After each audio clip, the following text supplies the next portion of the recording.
This episode of the Damage Guild podcast is sponsored by listeners like you. Join the guild at patreon.com/damageguild to receive exclusive perks, member rewards, and bonus content. Last time on the Damage Guild podcast. Kardain wakes up as he hears the ping of the alarm. Zara, you see tiles being lifted in the corner. A box comes out. You start to see dark shapes around the box. The box is quickly snatched and the tile closed. Then we head on in and do some exterminating. Fire spirits, I need you to make something for my friend here. Flaming star knives. Let's raid. We enter initiative order and stride forth into the bowels of the greenhouse.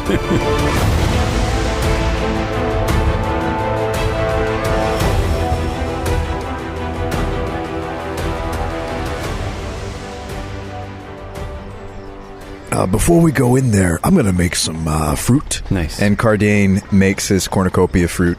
Zara, can you hold these? I will indeed. Okay. So everyone's wet, and you're holding some fruit. Verrol's got flaming throwing stars, kind of. Yeah, throwing knife stars. That's right. Somebody call an exterminator. It's roll initiative. Yes. Initiative. What do you guys always sing? Roll for initiative. Oh yeah, BT Dubs. I guess it goes without. Yeah, I guess it goes without saying that we've put our armor on. Oh, are we scouting? Can't we be scouting before we go in there? I'm just kidding. I'm just going to roll the initiative. Thane's smiling at me right now, y'all. Verrol's going to go on an 11. And yes, I have put my armor on. Yeah. Kardain is also on a 13. Zara got a 13. Oh, you didn't say that you were on a 13 yet. I hadn't said it yet. It's okay, I'll reverse the order of that so it makes sense. Yeah, perfect. Also, keep that in, that you're going to reverse the order instead of actually reversing the order. I thought you already shared. I saw a 13 above my 13 and figured you already shared it, Brian. I guess Zara and Kardain, you can decide who goes first. Please, after you, Master Dwarf. The bugs go first, and the swarm forms itself into a face with its tongue sticking out. And then it forms hands, and it puts the thumbs in their ears and waggles the hands back and forth. Come and get me. Game Master, did we open the door, and do I have line of sight? The door is still closed at this point. Okay. Brian, can you please go first? I have something that takes up my whole turn. Yes. Ladies first and all that. Oh, doesn't Basil lock this thing at night? Did he give us the key since he knew we were staking it out? Yeah, I think you've arranged things with him so that you have access to it. So he won't give us his list of clients, but he'll give us the key to his most precious... Well, I mean, it's like confidential medical information, you know. Okay. It's PII. Yeah. Can't be giving that out. Yeah. He trusts us as much as he can. We need at least a low-level clearance before we can have access to that information. Right. All right, so first action, open the door. That gives me a better look into the greenhouse, I presume? Yeah, and also physical access for the line of effect for all of your spells. Yeah. Okay, so I can kind of see that there are two swarms in there, so I will dust up a little electric arc. Yeah, this is perfect. There are two targets. Yep. Is the range long enough? 30 feet? Oh, I'm 5 feet short. No, Thane, it's not long enough. Yeah, okay, I'm just shy. Go inside. Go inside. Go inside. Well, the problem is, I spent an action to open the door. Oh, yeah. You could instead spend an action to run through the door like the Kool-Aid Man, thereby getting inside in one action instead of two. So Brian is a witch. I don't know about that. No, witches specialize in situations like this. Mm. I mean, you could cast a one-action hex cantrip. You just learned through your amulet guidance. That's true. So you could, debuff one of them, guidance Verrol. You have a bunch of different one-action options. Yeah, true. I have shield. Shield and guidance. Yeah, why don't I guidance Verrol and cast shield? Because I don't really even need to go in. Right. What is that like, you using the amulet? I think she touches a hand to it, and you kind of see it glow with like a purple glow around it. The eye lights up. She looks at Verrol and says, "You can do it, Verrol." That color has always become you, Lady Zara. Many thanks. So you set up everyone else's turns. However, the swarms did have higher initiative than you, and now that the door is open, they're free to take their actual turns.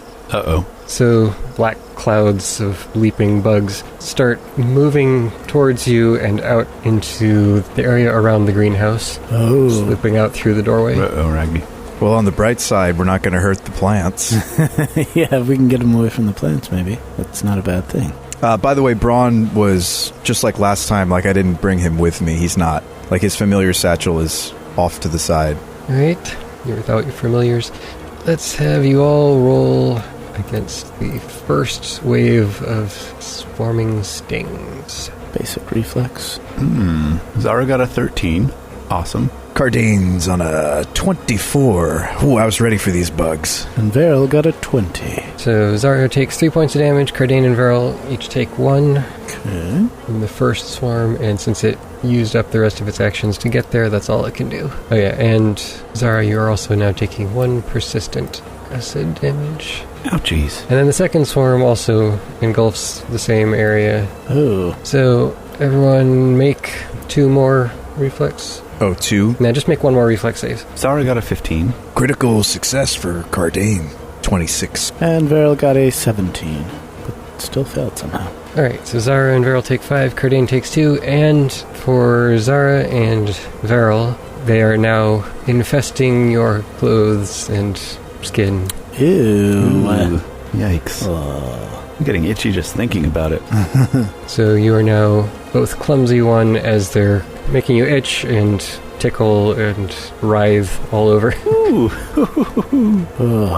Now it is Kardain's turn.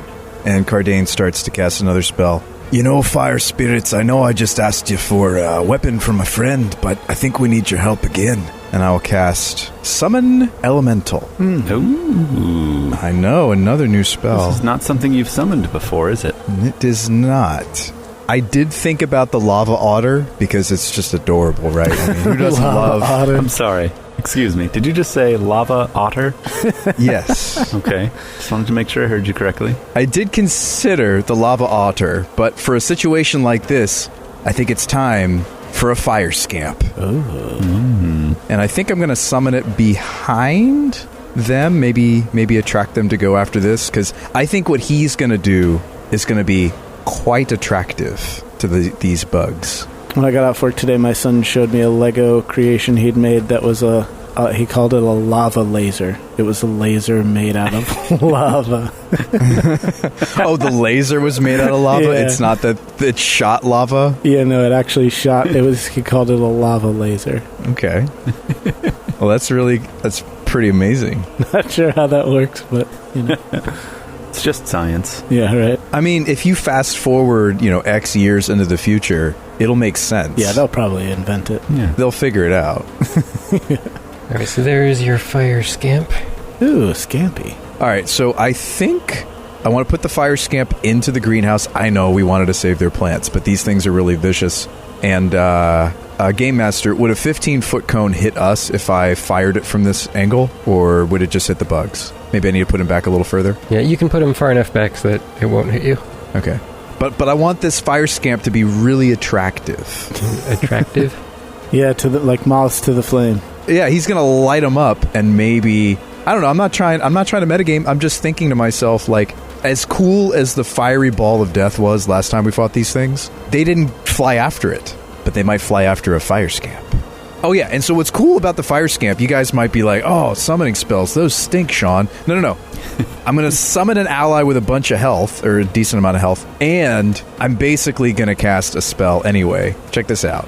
This guy knows Flame Breath. Ooh. So, it's kind of this bug-eyed, bug-headed, bat-like creature that's on fire.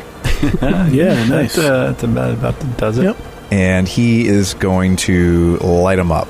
He is going to do... Oh, yeah. Nice. Oh, he's so cute. Thanks, fire spirits. This will do great. I didn't aim it right, but you said it's going to hit them anyway. And then there's your reflex save in the chat, Thane. They both succeed on their saves. No! If they didn't succeed, it would have been persistent. No. All right, well, let's roll the damage. 4 fire damage to them both. But they might take half. Yeah, it's half. Oh, man. But they might be weak to it.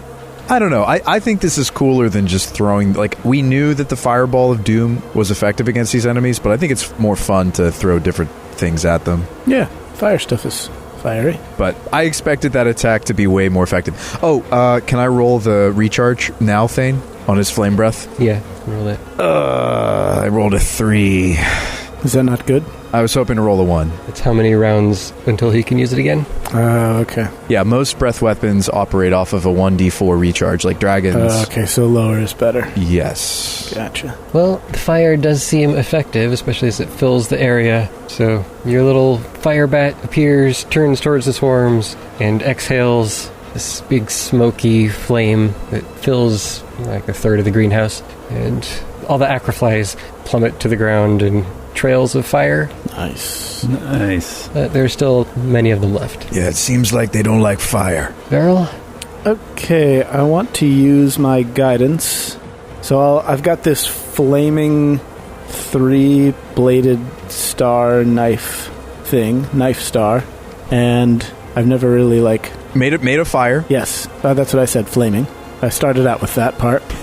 And it's going to be thrown at them, I presume, but I've never really thrown anything, so I just kind of lob it like a baseball throw, because I don't really know how to flick my wrist like a frisbee throw. You know. So I just kind of toss it into the cloud of flies, and I say, "Get away, bugs! Go, get out of here! Take that!"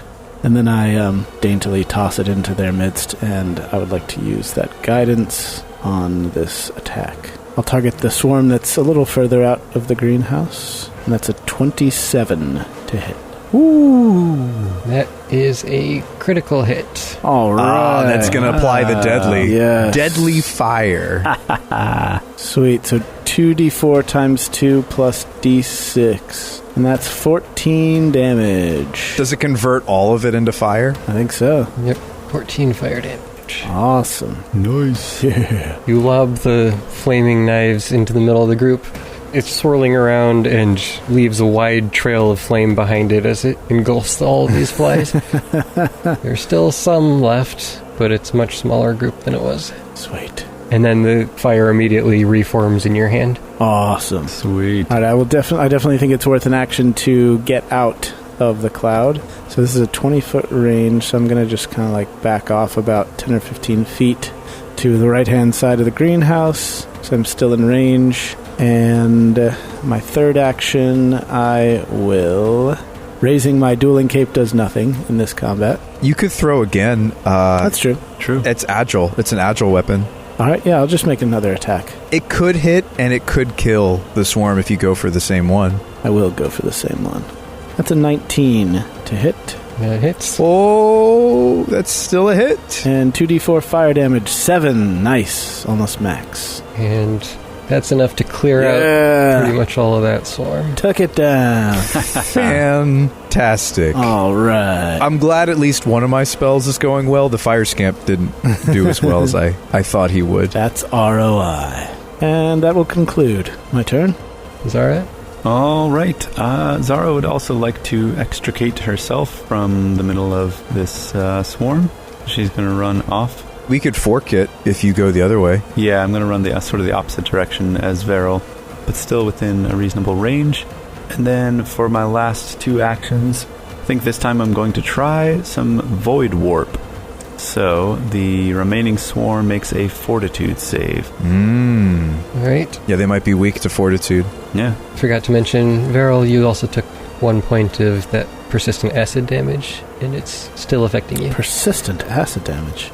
Youch. Does it have a chance to stop applying, or is that at the start of his turn? It's at the end. I rolled it along with the damage because it's all together in here. Okay. Okay, so Void Warp. Make a Fortitude save and succeed. Okay.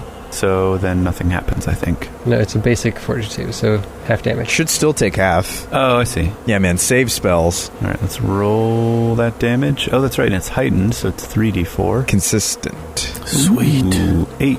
So it should take 4. Yep. Nice. Have you cast Void Warp before? Not recently. I guess it's like swirling black tendrils of Cloud. magic. Yeah.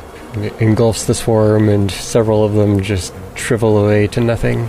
Oh, I love it. it's a sinister spell if I've ever seen one. And that's my turn. Kardain, make a bunch of reflex saves. Oh, he's just going after me, huh? Just gonna eat me. These bugs are... how many basic reflexes? Let's do 3. So that's a critical failure to start things off. Yeah. That's a lot of dice Thane is rolling right now, y'all. Quite a few. Well, you take 8 plus 2 persistent acid from the first failure. All right, here's another reflex. A normal failure. I rolled a 3 on the dice, which is a 9. Just a normal failure. Is this how it ends for Kardain being engulfed in a swarm? Mm-hmm. No, they're not that strong. It's only another 2 damage. Okay, one more. Oh, a success. I rolled a 16, which with my bonus is 22. Ended up being the same 2 damage on that. So yes, the acid is definitely stinging you, and they're biting you all over the place. But you don't think they'll be around that much longer, so hopefully you'll be alright. Oh, Zara, your persistent acid, I forgot as well. It's alright. You don't have to worry about it. You took a point of damage and didn't succeed on the save. Okay. So Kardain, it's your turn. Man, I have choices here, guys. So I could use fire, which we know is effective. But the problem is, this fire spell used to do something different. Now it's armor class based, so I'd have to hit or succeed on their AC. Or I could Caustic Blast. What does your heart tell you? I think I should Caustic. Oh, wait. You know what? No. I shouldn't Caustic. These guys have been dealing us acid. I think they might be resistant or immune to acid. So even though Caustic Blast is a burst... If a cockroach can survive a nuclear bomb, then these guys can probably survive a caustic blast. Yeah. All right. Kardain's going to snap his fingers and point at the bugs, which will begin to smolder, and I will make a spell attack. Ignition. And this is melee, right, Thane? I'm in melee range? Yeah. So this is a little bit more effective at melee range if I hit. I got a 17. 17's a hit. Okay. And then I roll the 2d6 persistent. It's just normal damage. 2d6. Yeah. Or 3d6. 11 fire damage. Yeah, 3d6 since I'm using it as a melee cantrip. So you burn through many of them as you light the fire right in front of you? Yeah, I'm really sorry if we messed up some of his plants, but we can't be doing more damage than the bugs are. Oh no, certainly if we left them to their own devices, they would ravage the entire greenhouse. Yeah, that makes me feel a little better about this, Verrol. And Kardain is going to command the little bug to come in for an attack. He has the same spell, if you want him to use the same thing that you just did. Ooh. I did not think about that. Well, but that's going to be less accurate, though. His spell DC is 15, but his bite is +9. And it deals fire damage. His bites deal fire. Okay. It's up to you, whatever you want him to do. Yeah. Does he have to fly into the swarm, or can he be next to the swarm? He can be next to it. See, now here's the thing. Bats in the wild do exactly what he's doing. They, gobble up the mosquitoes. They, zoom by and just, eat a bunch of... So this is natural for him. So he dives in and just takes a bite. 26. Hit. Okay, roll damage. So it's kind of hybrid. It's a little bit of fire, a little bit of piercing. He swoops in and eats up a few of them. Doesn't seem to be making a huge dent in the swarm, though. I need his fire breath recharged. Good job back there. Keep eating them. Verrol. I will lob another flaming star knife into the mix. Surely Verrol would know how to throw a boomerang or something, right? Or like a frisbee. No, he doesn't throw it like a frisbee. I've seen neither a frisbee nor a boomerang in my life. Oh, that's another crit, baby. 27. Yeah, for 13 damage. So you say you've never thrown anything like this before. Yeah. I think throwing it the way I am, lobbing it makes the circumference of the object bigger so that it's actually covering a larger area as it goes through them than if it were slicing like a blade. So I'm taking more down. Yeah, so instead it's twirling end over end and yeah. Right. Big larger radius. Okay. Yeah. Well, That's enough to clear out essentially the rest of the swarm. Boom! 2 kill shots. So they're no longer posing a threat. Yeah. Huzzah. Oh, we did it. Let's put out the fire. Yes. If there is any. Fire extinguishers at the ready. Okay, yeah, given the flame breath early on, I think that probably set some of the plants on fire. I will rousing splash those particular plants. Yep. Okay. Nice. I will rousingly stand by and watch helplessly as he does that. Verrol, we might want to thank the fire spirits for their gifts to us for this fight this day. Ah, yes, of course. How precisely does one go about doing such a thing? I think when it comes to fire spirits, you gotta talk to a fire. Ah, I see. Well, you seem to have put out the last of the fires. Although I suppose I could speak to this flaming device in my hand. Yeah, that probably would work. Yes. Before it goes away. Thank you. Good day. Best of luck to you in your spiritual world. Safe travels back to the elemental plane and whatnot. Tally-ho and all that. Kardain is going to gently pat the fire bat before he sends him back to his home as well. You did good, Batty. You did real good. Batty.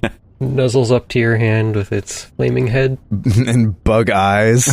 We need to not undersell how big those bug eyes were. They are. They're huge. What does that make me think of? Have you ever seen eyeballs? Like from like Madagascar or Australia? They have huge eyeballs.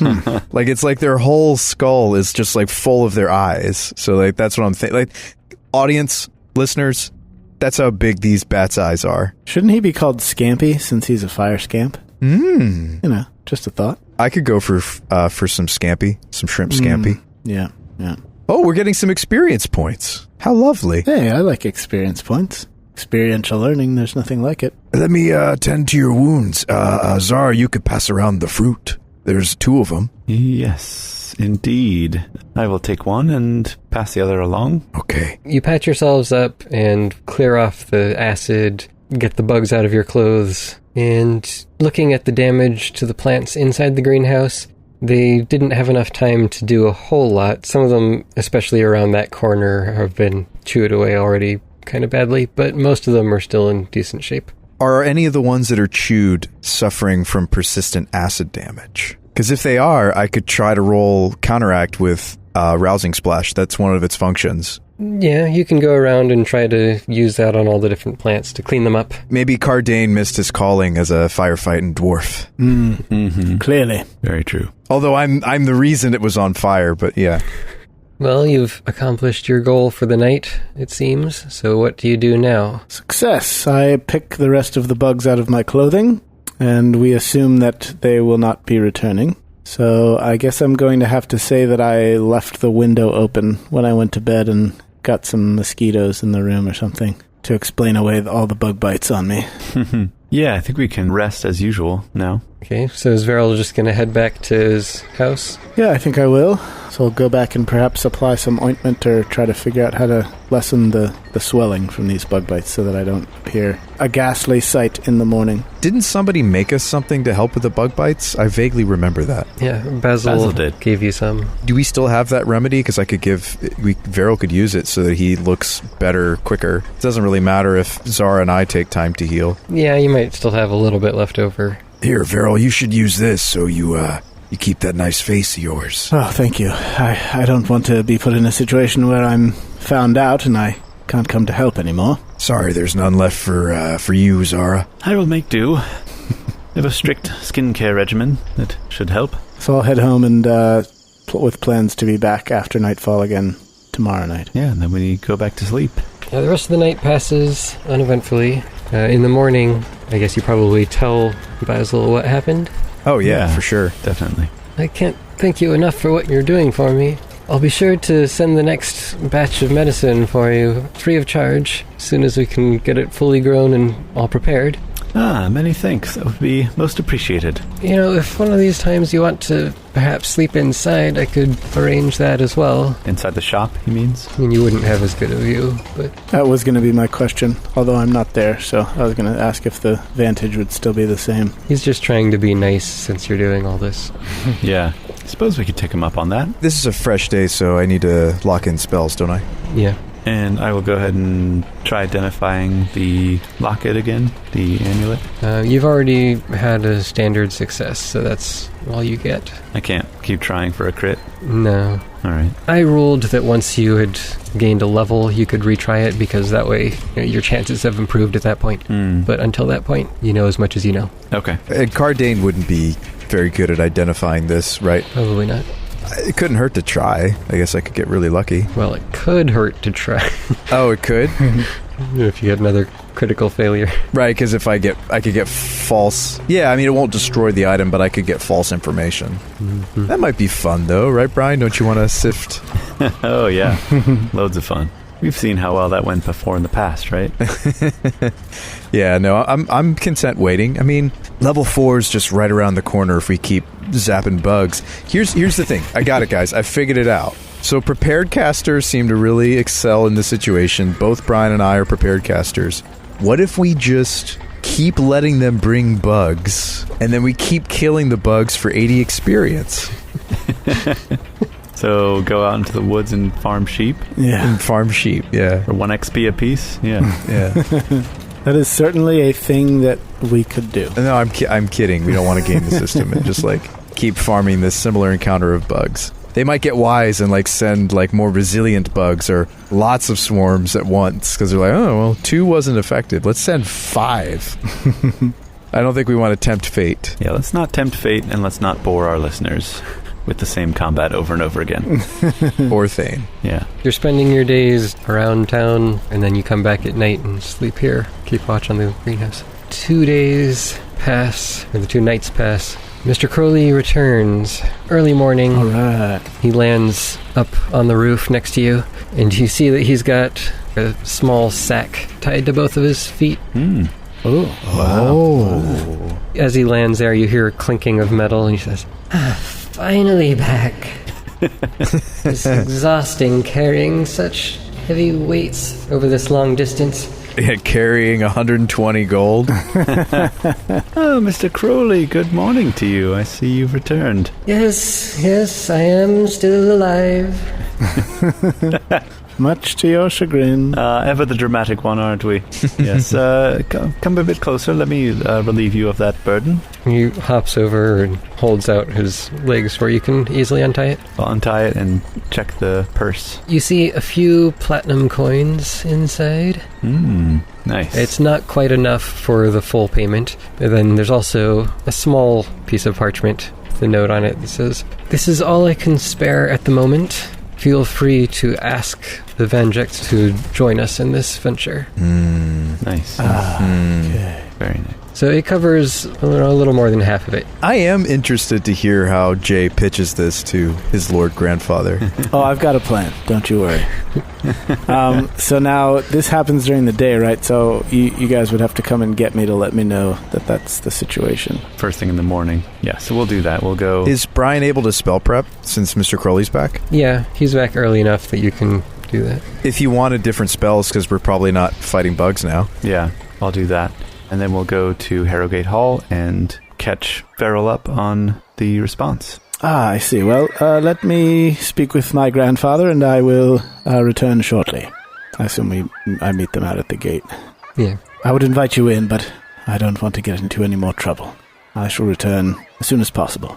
So I go back in and try to find my grandfather, wherever he might be. Okay, so you have to wait for maybe half an hour, and then Arath comes out and says, "Your grandfather will meet with you now, sir." Good man. Grandfather, a quick word, if I might. What is it? You do remember the Ebenvales, do you not? Lord Ebenvale, with whom we are in business in Fossdale? Yes. Yes, well, he has a son, and his son is very sick. He requires medication in order to manage his condition. And there is a facility in the city which provides that medication. Unfortunately, they have run into some operating costs that they are unable to cover. We have asked Lord Ebenvale to provide funds to cover those costs so that they may remain in production. However, he is unable to cover the entirety of the amount, and so here is the remainder, and I slide a piece of paper across the table with the amount on it. By any chance, would you be willing to trade a small ownership stake in this facility in exchange for providing the necessary funds? He looks at you with kind of a disdainful expression, almost as if he can't believe that you're bothering to bring this to him. And then he picks up the piece of paper, raises his eyebrows, and says, "You expect me to take this out of the city funds or my personal funds?" Yeah, as I said, it would be in exchange for a percentage of the ownership of the business. How do I know they aren't going to do whatever it is that brought this money trouble on them in the first place again? You do not know that. I'm afraid the only guarantee I can provide is that Lord Ebenvale's vested interest in seeing the continued success of this business and its operation has implications as to the survival and well-being of his own son. Therefore, I believe that with his combined interest in the business, we can be reasonably sure that he will do all he can to keep it going. So you're telling me to trust not in the business, but in Lord Ebenvale? Indeed, I am. He taps the paper on the table a few times as he thinks. Verrol's just like sweating, Sweating bullets. Yeah. What's the beginning of that Eminem song? Palms are sweaty. Knees weak, arms are heavy. Yeah. I have so many questions. A, what fund did he use to go in on the herbery with Zara's father in the first place? Well, let's not get into the whole, financial aspects of how he conducts. And then the next thing is Verrol presented a very well thought and put together one action request. And it was not rolled with his fantastic charisma skill. Do you want to roll that, or do you want to do just role playing? I just want to role play it. I think I generally prefer that, especially for important NPCs. I have more confidence in my ability to speak than I do on a die roll. Just he's acting as if it wasn't a good argument. Well, mainly just because his trust in me is at an all-time low at the moment. Your recent escapades have already cost me quite a bit. And I wouldn't be asking you this if it were not important. As I said, the well-being of Lord Ebenvale's son depends on it. Yes. He waves his hand dismissively as if he doesn't even really care about that part. I realize the Ebenvales have supported me in the past, and we have had business arrangements for quite some time off and on. I am loath to do this, but I will grant your request. Thank you, grandfather. Go ask Arath for your funds. I shall have him draft up a contract for the arrangement. Thank you. I expect to see this returned in short order. I will do all I can to see that it is done. Very well. Be on your way. I just nod to him and hasten to leave. Okay, so I go find Arath. Do you just take your dueling cape and just wipe your forehead? Yeah, just wipe all the... Use the entire dueling cape and it comes away all soaked with sweat. Yeah. The dueling cape doubles as your sweat rag. Yeah, my handkerchief, and then it's just dripping as I walk down the hallway. Like I just got out of the pool. All right. Arath, and so I explain the whole situation to him and ask him to draft up a reasonable amount as far as the stake is concerned, and I slide him the piece of paper. I find a table to slide it across to him on. Hold on. Can you come over this way, please? Yeah, come over to this side table. Yeah, there wasn't a table between you, but you moved so that there is a table between you. Yeah, exactly. Come over to the side of the hallway where there's like a little vase on a table or something, and then so I can slide it across. And then he has to walk all the way from the other side of the hall to have to set the vase down on the floor. You ask Arath to move the vase so that you can move. I fetch a butler. Excuse me, sir. Excuse me. Could you kindly move this vase so that I can slide a piece of paper across the table? But the butler's holding a tray of food in his hand, so he has to call the maid to hold the tray so he can move them. Hold the tray, yeah. but the maid already has a handful of laundry, so she asks. She has to finish folding the laundry. So she has to call the gardener inside to take the laundry. But his hands are all dirty because he's been in the garden, so he can't take the fresh linen. Clean laundry. So then he has to call the So Arath takes the piece of paper and he goes into the house treasury and fetches you your gold pieces. Very well. And he says, I shall come to discuss the finer details of this arrangement. Very good. I presume a 5 or 10% ownership stake might be amenable. I shall have to see his records and see what might be workable. Very good. Thank you, Arath. Yes, shall we be off right away? Yes, let's head that direction when you are ready. All right, so 4 of you now with Arath in tow head back to Basil's apothecary, and you arrive now with all of the funding that he needs to pay off the debt. Yep. Aha. And we slam that bag of coin onto the table hard enough to break it. Do you slide the coins to him? Yes. No, that's better. Yeah. We take the huge bag of coins out and just gently slide it across the table and then slide the contract across the table too. Mm-hmm. So if you want this, you'll have to sign this. Is this everything? I'll actually be able to pay off that debt? It is the full amount. Oh, thank you. You'll only have to sign your life away, a large portion of your business, and tell your wife to stop gambling, for goodness sakes. Arath raises an eyebrow when he hears that, but he doesn't say anything.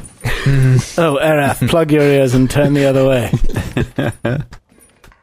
Do we catch a glimpse of his wife, and does she smile at the sight of the gold? She's working outside. She's like, I'm going to the casino tonight, baby. Mama needs a new pair of shoes.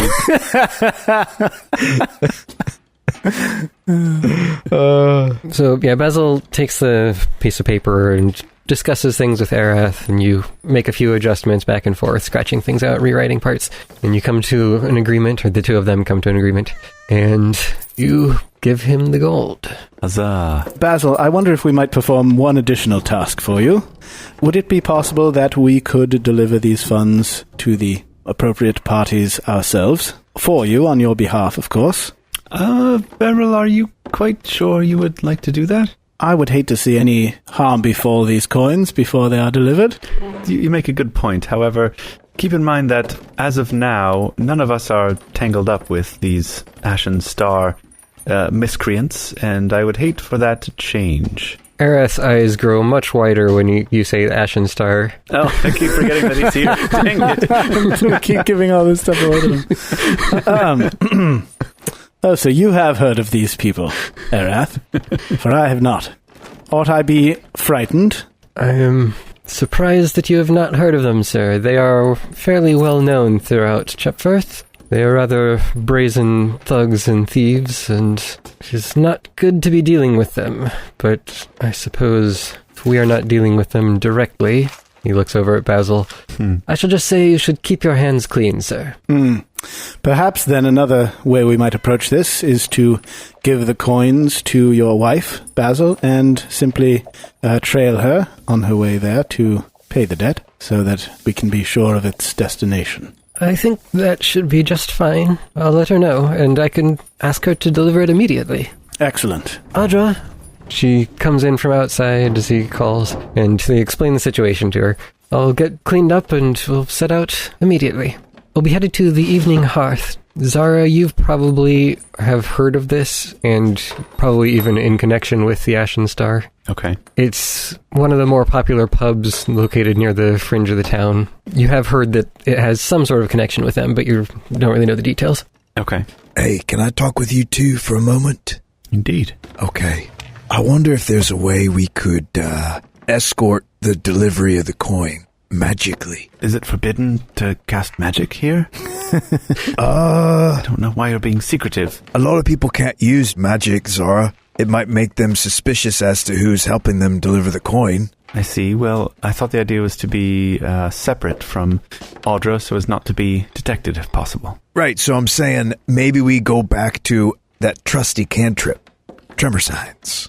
Yes? We could teach her the number of tremors so that she could tell us if something's going wrong. I think the idea is to be able to just follow her and have line of sight so that if we see something going wrong, then we know it's wrong. I mean, we've been in situations where it was hard for us to follow and still remain unseen. Yeah, that's so, true. Having like a bird's eye view could be good too. Like Mr. Crowley could be part of this. Mm-hmm. Like he could literally see the whole thing go down from the sky subtly. Right. So I think we should use some of these long range scouting tools just in case we lose her or something happens. Yeah, I like that plan. Good idea to have an extra insurance policy in place. So we're going to use the same signals as before. 1 is good, 2 is help me. Yeah, 1 if by Yep. land, 2 if by sea. Exactly. Nailed it. All right, perfect. Yeah, we'll do that, Game Master. Okay. So you arrange signals with her, and you're going to follow her at some great distance.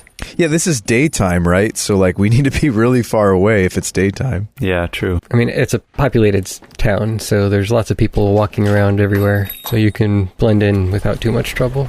As we walk, I will wrap my dueling cape and hold it defensively in front of myself as we walk through the crowds. In case there's combat. In case the fisticuffs were to break out. Well, one of us could definitely scout. Well, we'd have to move slow then. I think we all have to be avoiding notice, right? Yeah, well, I think even you defending before combat makes you move at half speed. Yeah, I was joking. I won't actually do that. But avoiding notice is good. There could be combat, so I don't hate your idea. What if we're all holding our elixirs I made this day, just in case? I like that. Yeah, we'll follow, I don't know, what do you guys think, like 30 feet back, 50 feet back? Yeah, decent distance, 30-ish is probably good. You make your way through town, moving cautiously, trying not to draw too much attention to yourselves, trying not to look like you're tailing someone. Yes. She is making it easier for you to follow her, so she's taking it at a slow, strolling pace, occasionally stopping to look at a shop window or something. She goes ahead a little bit farther, and then you catch up some, and then she goes ahead. And in her mind, it's just the temptation to spend all the gold instead of bringing it back to him. What a pretty dress. Oh my goodness. I would love to have that.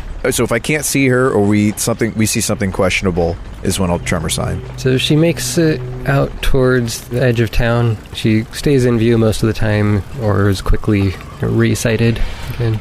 When she arrives at the evening hearth, it's not exactly business hours or normal business hours, so there's not a whole lot of people around. And she knocks on the door, and a gruff-looking man opens it slightly, then lets her inside and closes the door. The building itself looks like it's relatively new. You don't see any signs of warden technology or anything, so it's probably built within the last 20 or 30 years. The symbol on the sign out front is a burning hearth with 8 stars arranged in a circle above it. Stars, you say? Are you sending your tremors? Oh, yeah. I want to know if she's okay. Yeah, you get the 1 tremor response. She says 1 tremor. Good. Waiting outside, you're occasionally pinging her inside, and she doesn't request help at any point. And after about 4 or 5 minutes, the door opens up once again, and she steps outside. You can see the tension leave her face as she steps back out into the open. And she lets out a deep sigh, and then starts walking back along the same path that she came on down. All right. Verrol finishes signing autographs, and we start following her back. We're pretty sure that this establishment doesn't offer any sort of gambling, right? I don't know that we know. We don't know much about it. You haven't been in it. Well, no, I wonder how fast could someone really gamble away that much money? You'd be surprised. If it's a newer building, perhaps there's a speakeasy in the basement or something. Like it's like it's one of those gambling dens that goes under wraps. Yeah, I'm just wondering, like, how can we know for sure she delivered the money since we weren't able to go in and have eyes? Like, I had considered going in myself to make sure that that's what happened. yeah.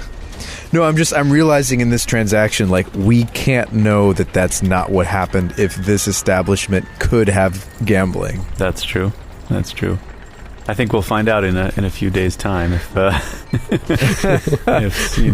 things go sideways for them. Or this is just a tavern, right? It's just one of many taverns in... Mm-hmm. And it looks respectable enough from the outside. It's not like it's a low-class place. So it's not super seedy. I would like to go in, fellows. I mean, sir and lady. Okay, I did say that it's not their normal business hours since it's still before noon. But you could knock on the door and talk to them if you wanted. Yeah, sure. Are you quite certain? Wait, maybe we shouldn't. Maybe we shouldn't be known to them.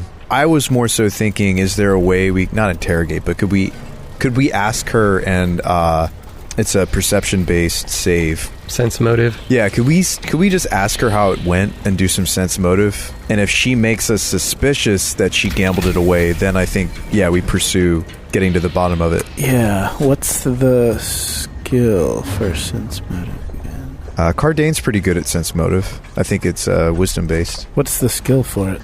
It's a perception check. Oh, it's just a perception check? That's easy enough. I will do a perception. Kardain gets a 30. Oh, we have to ask her first. So, how'd it go? You can wait till she gets back to the shop.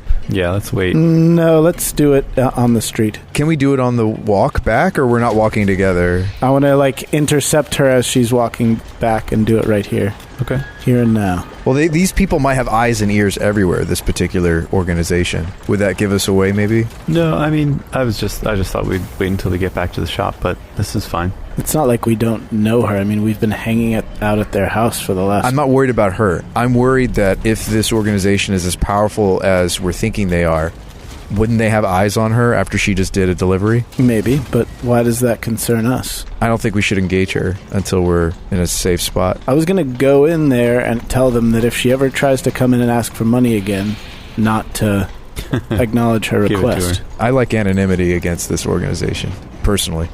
Like I said, we've been hanging out at their business for the last 3 days straight. If we were trying to hide our association with them, then we've done a poor job of it.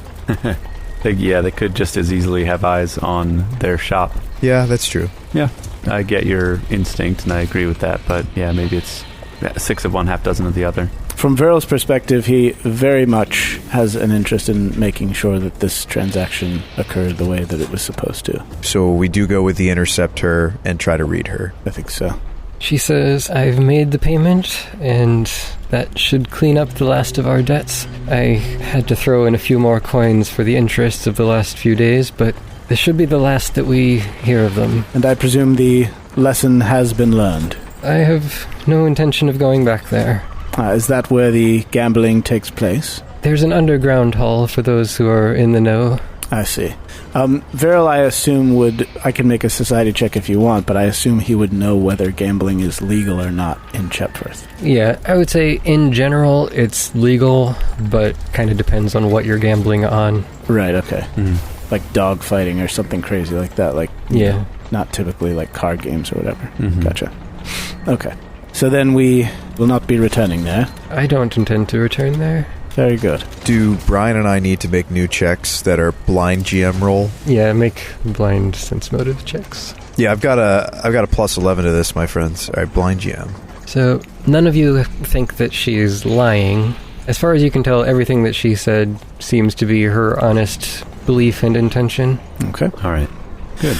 Well, I for one am glad to see you safe, my lady, and I know that dealing with such people does not always yield such results. Yeah, how, if you don't mind me asking, how did you and your husband get involved with them in the first place?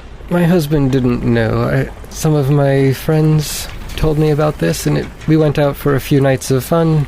Then a few nights turned into a few weeks, and I tried to earn back the money that I owed them, but it just kept getting worse. Eventually I stopped when it reached the limit of what I thought we could pay back with our business, and it turned out to be more than we could pay back with everything else that's been going wrong. And I imagine the interest was high. Oh, indeed. The house always wins, as they say. Well, I'm just glad to have that chapter behind me. As are we. So now we can look forward to re-establishing the production output of the business and getting things back to normal. Yeah, how long you think it'll be before the medicine is made?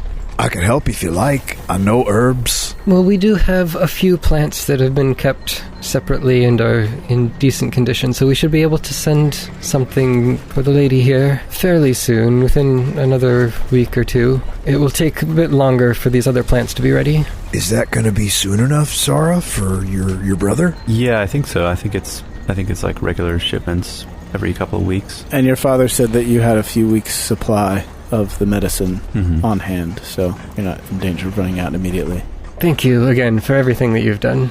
I don't know what we would have done without you. Well, we do what we can. Just glad that we were able to help.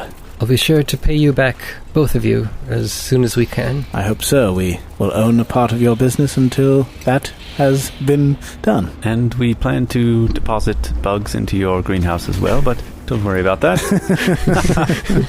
That's neither here nor there. Just joshing with you. Only joking. We won't do such a thing. I believe we can consider this matter settled. If you ever are in need of anything, feel free to come by. We'll give you our cheapest prices that we can manage.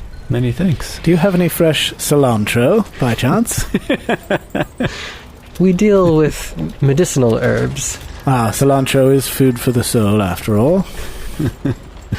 Well, good day to you, my lady. Best of luck. And to you as well. We will check this off of our quest inventory. Yes. Many thanks. Our quest log, and move on to something else. You all bid each other farewell. Lady Zara, why is it that you have never spoken before of your brother? It's not that we're ashamed of him, per se. He just hasn't come up in conversation as of yet. Is it that he is allergic to the non-shadow plane in which you live now? No, fortunately that is not an ailment of being one of our kind. At least not that I'm aware of. Zara, you don't have to feel pressure to talk about your brother with us. It's just when you're ready to share. Indeed. You can. For example, I haven't told you guys about any of my family members. That is exactly what I was going to say next. You needn't feel pressured, Lady Zara, for it's time to pressure Master Kardain. Yes. Wait, no. Now, Kardain, tell us every last detail about your family. You've never spoken a single word of your family. I did try to tell you once. Oh yes, the sleepover night. That didn't really happen. Could we talk about it over a meal? Certainly, why don't we? There's a nice looking tavern over there. With some stars and a fire. Maybe we could grab a bite there when it opens. I hear they make a mean pastrami sandwich. I don't know if I want to talk about it there. I mean, my family's pretty important to me, and I don't know who'd be listening. Why don't we go to a different establishment? What do you say? Very well. We spin the wheel of tavern names and pick one. So you head on over to the Green Fin. I'll order some greens. Yeah, that sounds good. And I'll order some fins. Just the fins, please. Hold the greens. Oh, yeah. No meat, no greens, just fins. So, Kardain, tell us everything. How did you come to live in a cabin in the woods by yourself? And why does your family disown you so? They'd never disown me. You see, well, what have I told you? Nothing. Literally nothing. Really? I don't know if you have parents or if you ever have had parents or siblings or uncles or... You grew from a hole in the ground. Yeah, dwarves just spring fully formed from the rock. Holes in the ground, yes. Is Bronn your father? And your mother? How strange. How fascinating. No, nobody disowned me. I mean, my parents, Dolores and Mistin, they love me like a true son. I'm not adopted or anything. So they love you like a true son, even though you are their true son. Is that right? No. You see, Verrol, let me cut to the chase. We were mushroom farming dwarves. We were happy, doing just good, honest work. Just harvesting the mushrooms and, making food and making things out of the mushrooms. And you can do a lot with mushrooms. Just blooming and a shroomin'. Yeah, we were shroomers. And that's how we were known. And the community, they came to us for all sorts of things. I have 2 siblings. I've got an older brother and I've got a younger sister. So the older brother is Brunier. And my younger sister, of course, is Nisrel. Yes, of course. And I miss them dearly. There actually isn't a day that goes by that I don't think about the collapse. And if they're safe and where they are now, I mean, they could be anywhere if they lived through it. I was really fortunate. The Earth Spirits must have been looking out for me. I was really injured, but I managed down some sort of deep passageway to happen upon Bronn. he knew the way out and led me out from under the mountain. And I ended up on this side. I looked for them for a very long time, Verrol. That was actually part of the reason I wanted to be with the Grove Tenders. Better than anybody else in this region, they would have spotted a small family of dwarves. But nothing's turned up yet. It was an earthquake? I don't actually know what caused it. Again, another reason why I wanted to team up with the Grove Tenders, and I guess I became one in the process, because what did cause our mountain home, beautiful mountain home, I wish I could have shared it with you both, to collapse. I still don't know. So your home was in a different part of the mountains than the passage we traveled through, I assume? Yeah. Far from there or close? Oh, very far. Rather far. I mean, it's the whole other side of the mountains. I could take you to where Braun led me out. I've gone there several times to try to see what I could learn, but I never learned anything. So you simply do not know whether they survived? If they did, hopefully they made it out the other side. Well, it may be that one day we will return to the far side of the mountain. Then we shall keep that in mind. Thanks, Verrol. You're a true battle brother. You know, I wanted to go to Dervin, Zara. I look at Zara now. I wanted to go to Dervin about this, Zara, and see if he'd enlist you as my battle sister. Still haven't gotten that in writing. Oh, that's quite all right. You needn't trouble yourself any further. And even though it's after death potentially, I wanted Dervin to put Stoke on my battle brother list as well. Stoke. Anyway, one does often think of Stoke. I'm sure you do all the time, Verrol. Every day. But I'm sorry to lay... This is another reason I didn't want to talk about it. If it was under different circumstances, I don't feel like I'd be laying my burdens on you two. I'm not asking you to search the world with me for my family, but yes, once I'm strong enough of a Grove Tender, I was thinking I'd try to see if they'd let me do some excursions. You know, find some flora and fauna outside the Grove and bring it back to them. You needn't worry about being a burden. I'm only sorry to hear you've endured so much. That's a terrible thing. Well, thank you, my friends. Yes, I'm sorry for your loss, even if they are not passed away. It's a loss nonetheless. You know, it's funny you should say that, Zara, because sometimes I have thoughts and dreams about Stoke finding my family first, and they're all having a great time, and Stoke's enjoying Mom's mushroom stew. Wouldn't that be simply wonderful? He'd probably really like it. We can only hope. Do you ever think about going back there? Oh, of course. It's hard to get in there, and parts of it are completely collapsed. Might be dangerous, too. Monsters may have moved in. Are you saying I should? I'm saying that perhaps with friends along, the journey may not be so arduous. Yes. I mean, I hadn't thought about it. Like I said, it's my burden to bear. I never thought I would ask you for help in this matter. If I could be stronger, I could start to talk to the stone, and the stone would move for me, make a way through the mountain. But I can't do that. Only some of the strongest Grove Tenders know how to talk to stone. I've had half a mind to see if they'd teach me or if they'd come with me, but I don't want to make a rustle. You want to rustle the trees. They are particularly adverse to rustling, eh? Yes. So now you know. Well, perhaps someday when you feel the call of the stone spirits, and you feel your powers growing to such an extent that it may be helpful in that endeavor, you might let us know, and we shall see whether fate might lead us in that direction. Thanks for that, Verrol.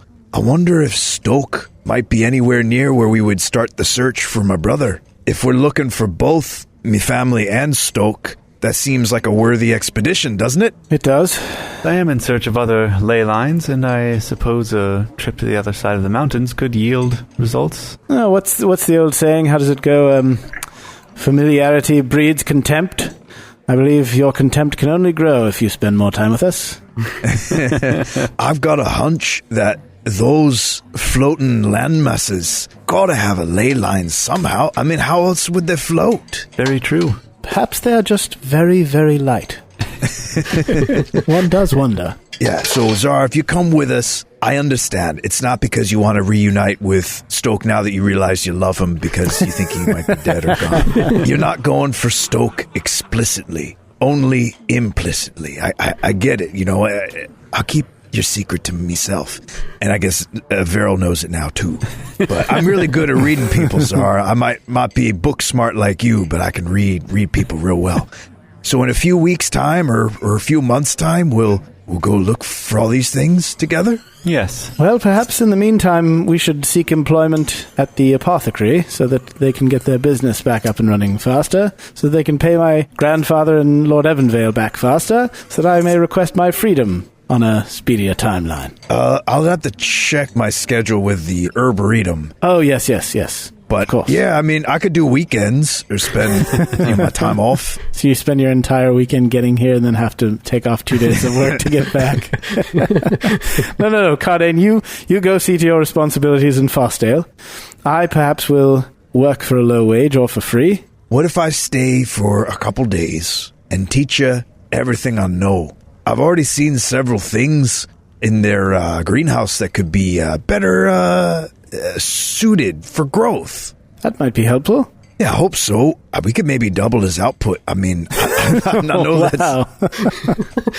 that's quite a claim. That might be a little ambitious, and only if you guys can implement some of what I suggest. Basil, did you know that you could be literally twice as efficient as you currently are?